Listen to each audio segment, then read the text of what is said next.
Hello बच्चों, आज मैं आपके लिए लेकर आया हूं डिफरेंशियल इक्वेशंस को सॉल्व करने की टेक्निक्स। इनकी हेल्प से आप किसी भी टाइप की कैसी भी डिफरेंशियल इक्वेशंस को सॉल्व कर सकते हैं। बस आपको ध्यान रखना है कि कौन सी टेक्निक को कहां पर यूटिलाइज करना है।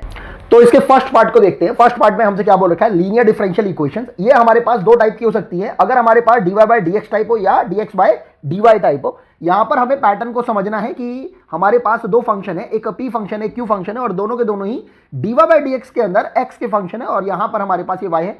इंटीग्रेटिंग फैक्टर को हमने कैसे लिया है, e to the power integration of p of x, मतलब जो p फंक्शन x का फंक्शन है, और ये हमारे पास सॉल्यूशन वाली इक्वेशन हो जाती है।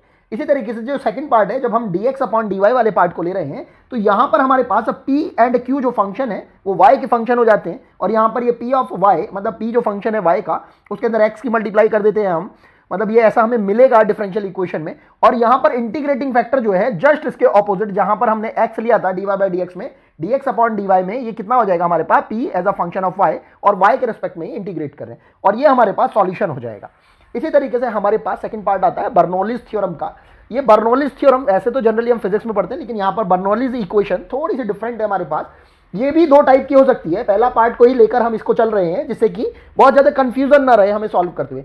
तो अगर dy by dx plus p of x into y, ये हमने बिल्कुल सेम सिमिलर इसी फर्स्ट वेराइटी को ले लिया है, और यहां पर बस हम कर क्या रहे हैं कि p एंड q ये तो हमारे पास x के वेरिएबल में है, बस यहां पर एक हमारे पास y to the power n की फॉर्म आ जाती है। इस पर्टिकुलर पार्ट को हम क्या करते हैं कि पूरी ही इक्वेशन से डिवाइड कर देते हैं। हमारी इक्वेशन कुछ इस टाइप की सी बन जाएगी, और यहां पर बस सिंपल से हम क्या कर देते हैं, 1 upon y to the power n minus 1 को, जो कि px के अपॉन में आया हुआ रहता है, उसको t मान लेते हैं, और इसको डिफरेंशिएट करके बस हम अपनी इक्वेशन को बहुत ही सिंपल बना लेते हैं। इसके अलावा एक थर्ड पार्ट भी है। थर्ड टाइप में आता है हमारे पास होमोजीनियस इक्वेशंस टाइप। ये dy by dx equals to f of xy upon phi of xy type में भी हो सकती है, और यहां पर dy बाय dx की जगह dx बाय dy भी हो सकता है। अब करना क्या होता है कि ये हमारे पास होमोजीनियस फंक्शन होते हैं।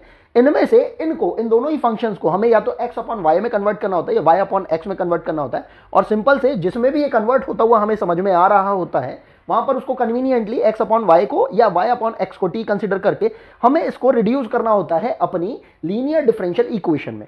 इस तरीके से हम पूरी की पूरी डिफरेंशियल इक्वेशन के सभी टाइप के जितने भी वैरायटी हो सकती हैं, उन सारी ही प्रॉब्लम्स को बहुत इजीली एडवांस लेवल पर भी और मेंस लेवल पर सॉल्व कर सकते हैं।